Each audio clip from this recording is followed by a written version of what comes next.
স্থলভাগে ঢোকার পরেই কিন্তু শক্তি ক্ষয় করেছিল মন্থা, এবং যে পর্যায়ে মন্থার জন্ম হয়েছিল সেই উল্টো পর্যায়ে কিন্তু এবার সে হাঁটছে।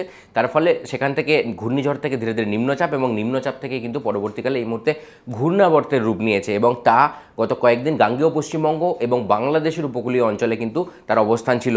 যা আপডেট এই মুহূর্তে পাওয়া যাচ্ছে তাতে আমরা জানতে পারছি যে বাংলাদেশের উত্তর ভাগে, মানে বাংলাদেশের উত্তর উপকূল বরাবর কিন্তু সে এগিয়ে গেছে। তার ফলে তার একটা আংশিক প্রভাব যেমন বাংলাদেশের ওপরেও পড়ছে, এবং তার প্রভাব কিছুটা হলেও বঙ্গে থাকছে, আমাদের এই বাংলায় থাকছে। তার ফলে আংশিক মেঘাচ্ছন্ন আকাশ কিন্তু আজকে কলকাতা এবং তার আশপাশের এলাকায় কিন্তু দিনভর দেখা যাচ্ছে।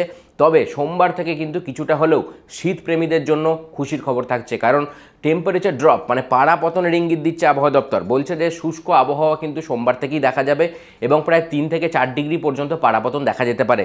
শুধু কলকাতা এবং তার আশপাশের এলাকায় নয়, পশ্চিমাঞ্চলেও কিন্তু একই ছবি দেখা যেতে পারে। দুর্যোগের ঘনঘটা অনেকটাই কমছে উত্তরবঙ্গে।